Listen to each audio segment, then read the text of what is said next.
So, hey everybody, I'm Anthony Deloney.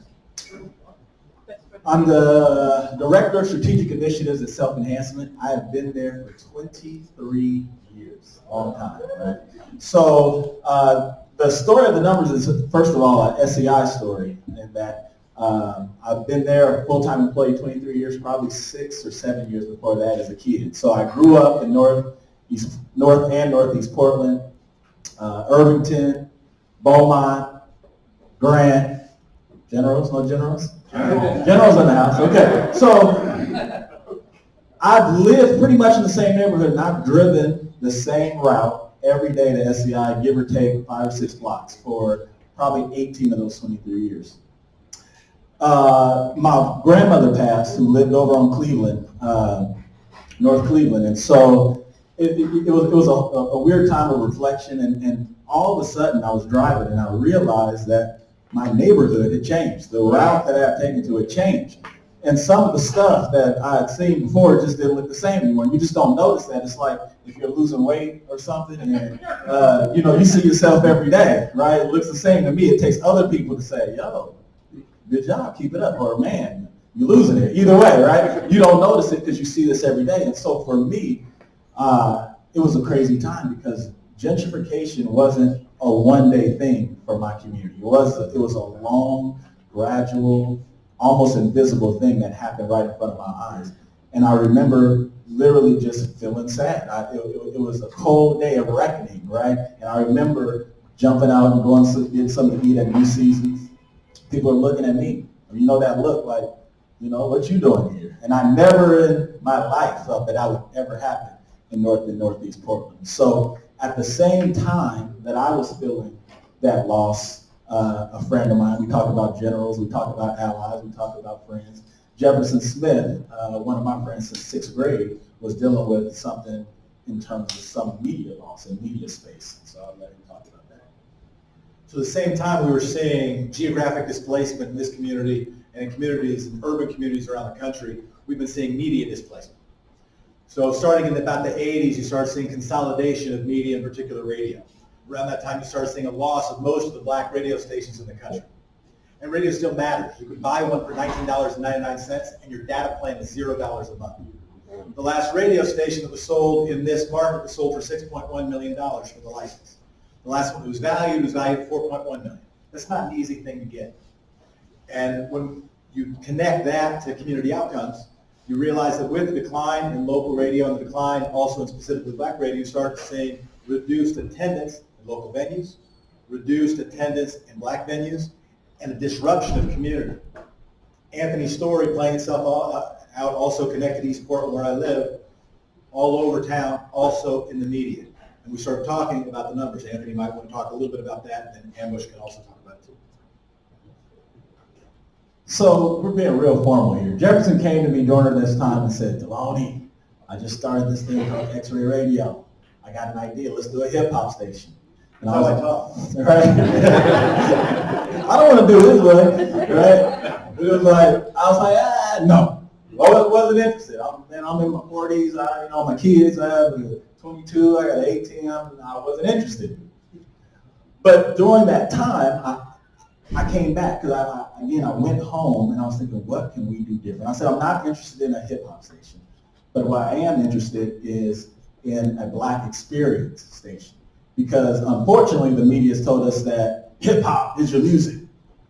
It's a part of my music, mess with that, but so is R&B, so is gospel, right? So is the slow down, so is, right, jazz, all these different things that are spokes to the black experience. And that's something to me, and I might be biased, but I think it's the best music on earth. I think so much of what we do and how we move as a society was built on that culture. So I wanted to build something that honored that and that uplifted that whole movement. And so Jefferson said, yes, sir. I'll do whatever you say. Kind of like that. and that literally was the birth of the numbers. And we'll pass it to Ambush. We'll talk about how we start the numbers and what makes the numbers different. So I'm DJ Ambush. I'm an East Coast transplant, 26-year DJ. And my addition to the numbers, one of the things that I found extremely important was making sure that we created a space for local talent. as Jefferson pointed out before, with dissemination of venues. We work very many places for local talent to be able to be heard in their own city. Being able to do that with the numbers is extremely important to me.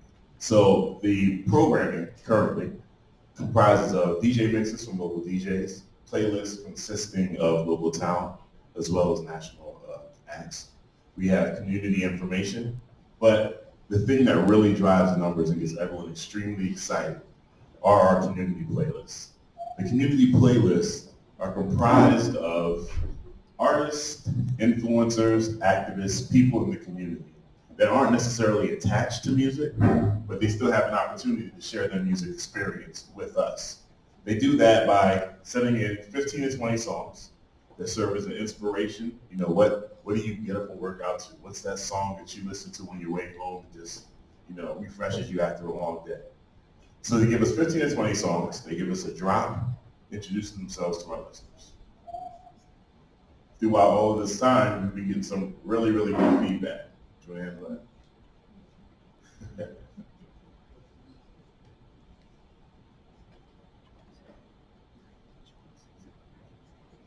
So that's the basis of how we do things. We don't have a DJ, right? We have these community playlists.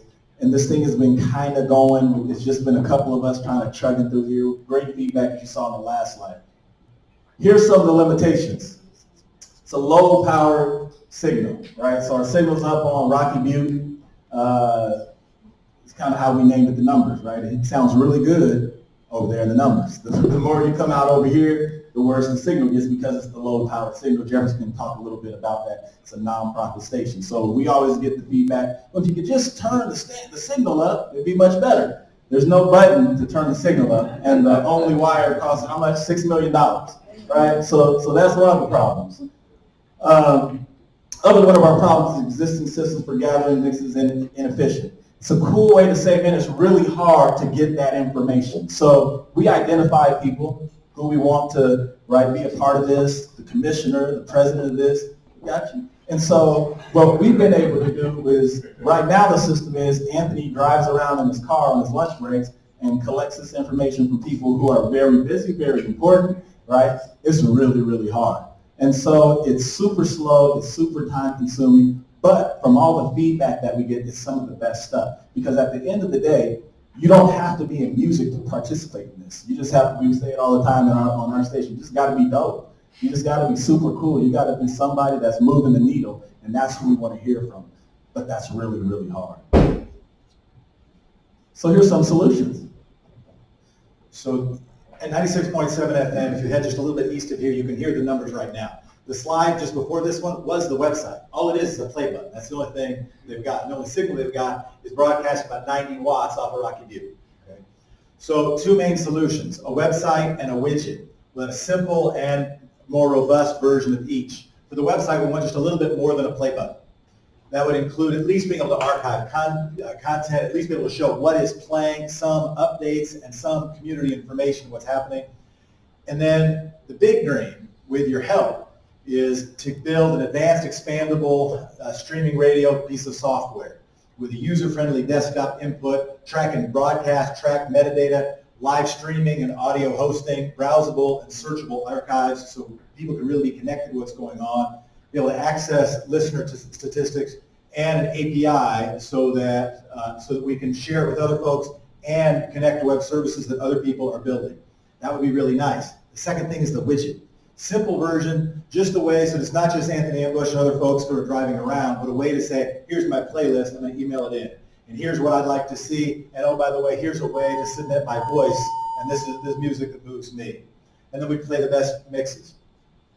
In a dream scenario, it would also be mobile optimized. It would have drop-down catalogs. You would look at songs, I want that one, that one, that one, and that one, and then put it in the order that you want. And then also allow people in the community to say, that playlist was sweet. I want to hear that again. I would say no, but I'm a white guy.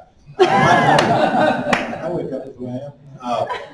And then to build a platform that could be shared with other places. We're a nonprofit organization. We want to do this in a way that helps the community more broadly.